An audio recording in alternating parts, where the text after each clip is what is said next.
bonsoir. Vous êtes sur RTG Boulbiné, les titres du journal. Évaluation à mi-parcours du fonds de microcrédit alloué aux jeunes et femmes par le chef de l'État. Sur les 130 milliards, seulement 35 milliards ont été octroyés.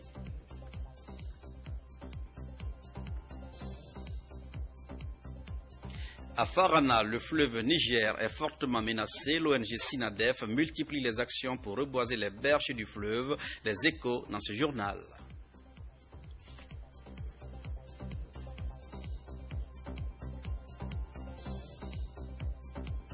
La lutte contre Ebola, le réceptif Blue Zone de Kaloum vient d'abriter une campagne de sensibilisation sur initiative du ministre délégué à la Défense nationale.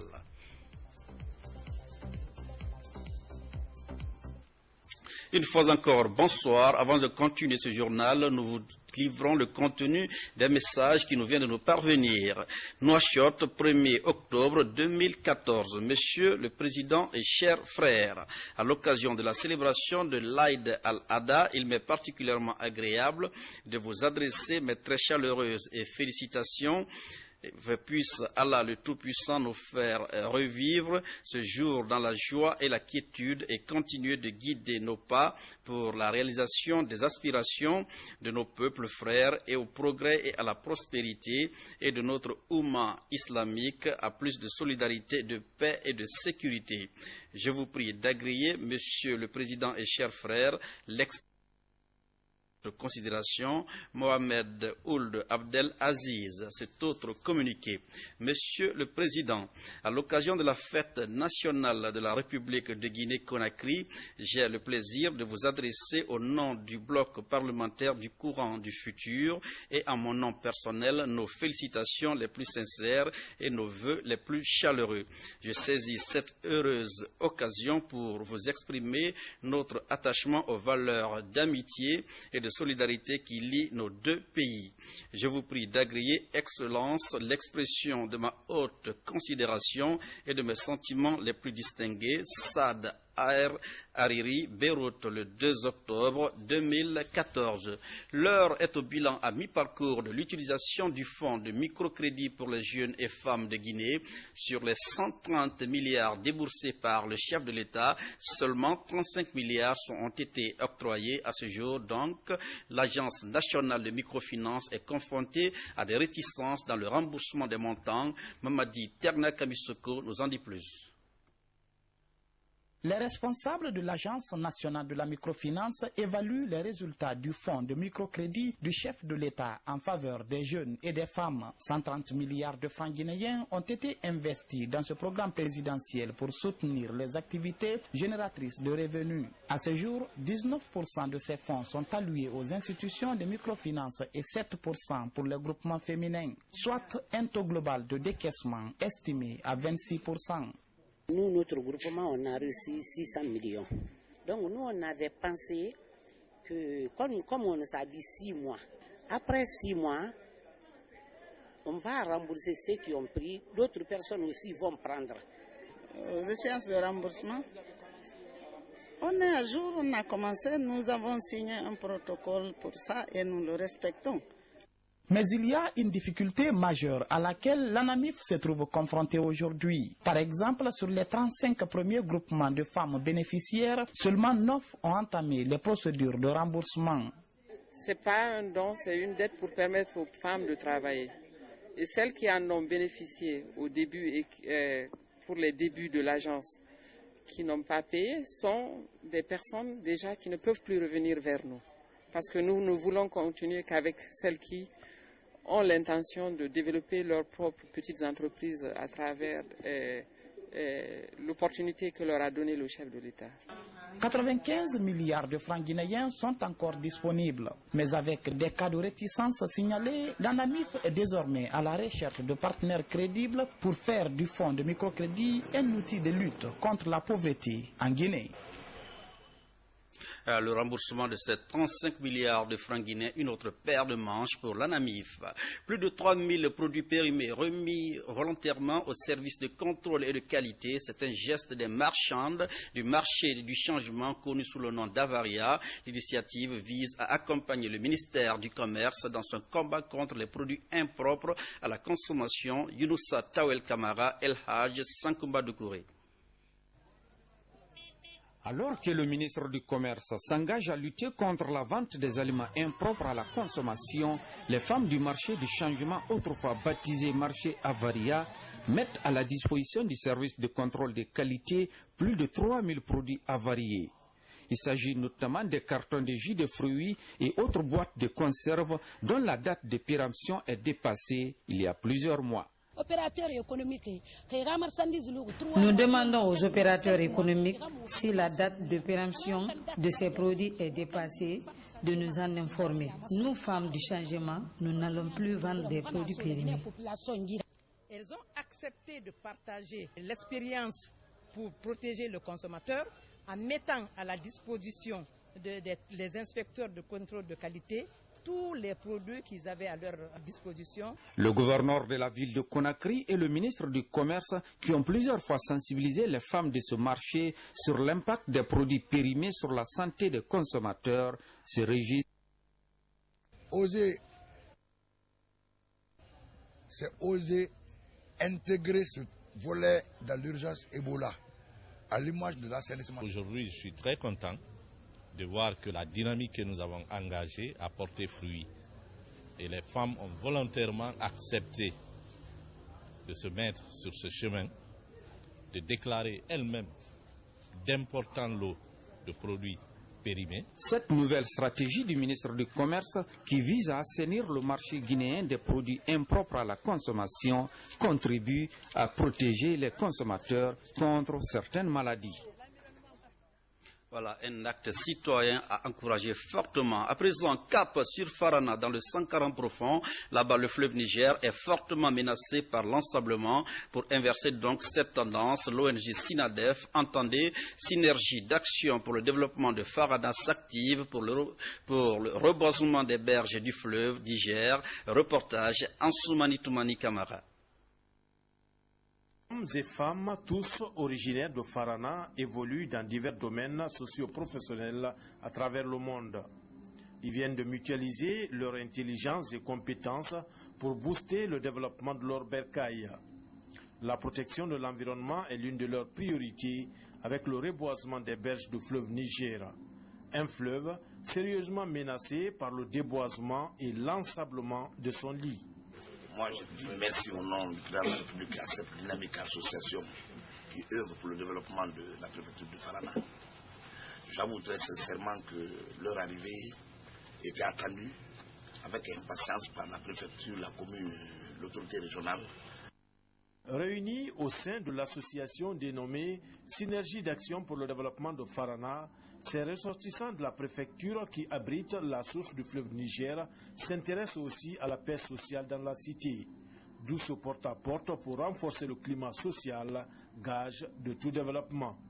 Le travail que vous êtes en train de faire, c'est ce que j'attendais. Je ne voudrais pas la politique politicienne maintenant à Farana. Je veux des actes, rien que des actes. Le développement, ça ne se fera pas à votre insu. C'est lorsque vous allez vous impliquer que le développement sera effectif.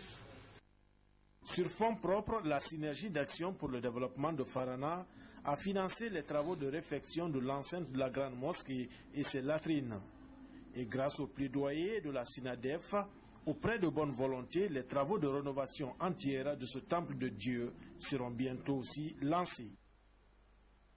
De Farana, direction Kindia, la ville des agrumes, où après 12 mois, le projet de renforcement des capacités des groupements et associations des femmes et jeunes a pris fin. Ce projet a permis aux jeunes et femmes de 7 localités du pays de se prendre en charge à travers leurs propres ressources, ce grâce au soutien financier de l'OIM. Les détails dans ce reportage signé Bakary Bambakonde. Les rideaux sont tombés sur le projet de renforcement des capacités des groupements et associations des femmes et jeunes. Le programme a touché 7 localités de la Guinée et il a consisté à outiller les femmes et jeunes en technique de lutte contre le chômage par la mobilisation par exemple de leurs propres ressources. Objectif principal, développer l'esprit d'entrepreneuriat chez les femmes et jeunes. C'est vraiment encourageant de pouvoir montrer à la jeunesse guinéenne des exemples réussis.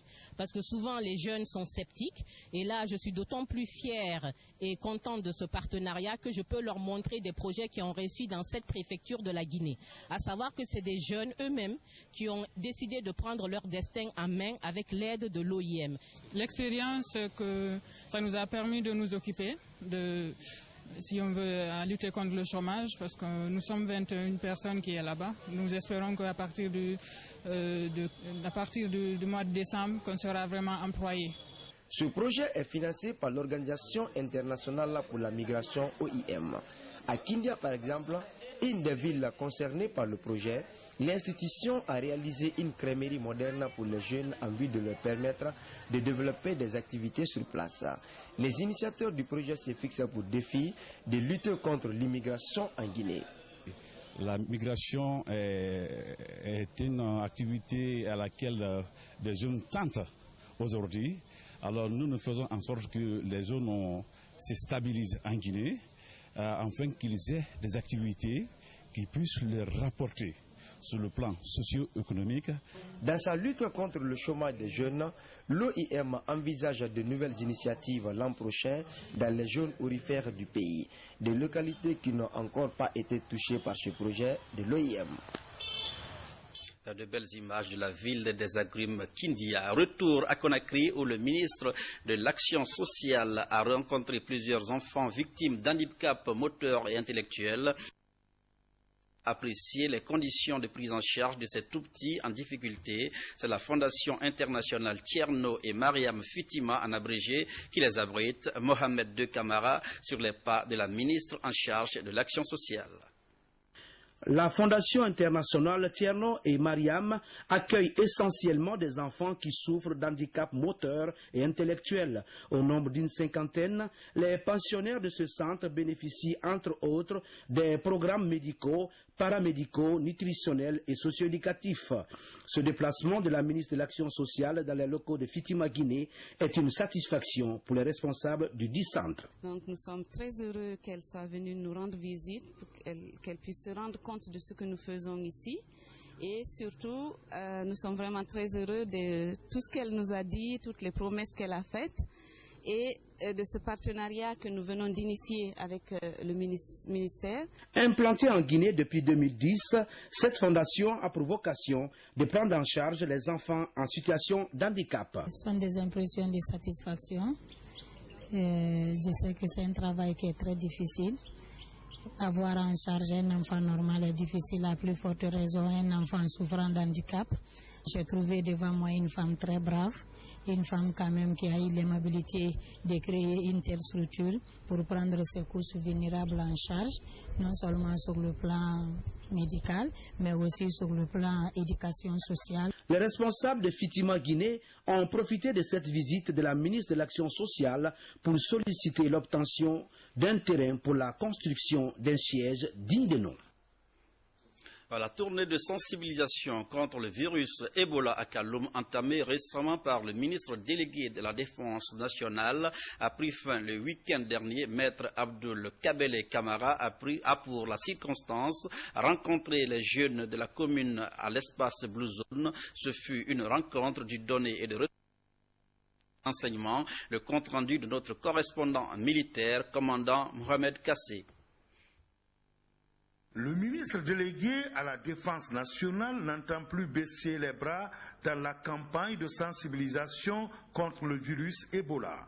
Cela en dépit de son calendrier chargé, ce samedi, il était face à la jeunesse de Kaloum, réunie ici à l'espace de loisirs Blue Zone. Ce virus, une fois dans l'organisme, il s'attaque à ses anticorps. Et une fois qu'il s'attaque à ses anticorps, la réaction est dehors par une montée vertigineuse de la température.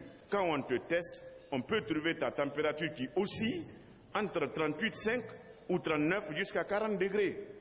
Tu es un suspect. On te met à la disposition des médecins un on va faire baisser la température pour que la lutte interne puisse continuer. On aide ton organisme. Voilà l'importance des médecins dans cette affaire d'épidémie. Actuellement, quand tu arrives chez nous, c'est les tout petits qui t'interpellent. Tonton, s'il vous plaît, venez laver vos mains. Ils ont dénommé le seau, s'il vous plaît, lavez vos mains. Donc, si cela est vulgarisé dans nos familles et dans nos quartiers, nous pourrons stopper la propagation du virus Ebola. Dans son message, Maître Abdoul Kabele Kamara a demandé aux jeunes de multiplier l'information en vue de transcender les fausses rumeurs.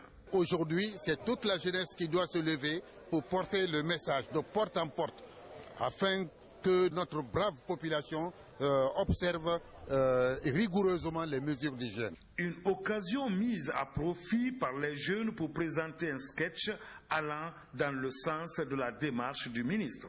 Déjà, 314 jeunes de Kaloum ont bénéficié de 4 jours de formation dans le cadre de la vulgarisation et la sensibilisation sur la lutte contre l'épidémie à virus Ebola.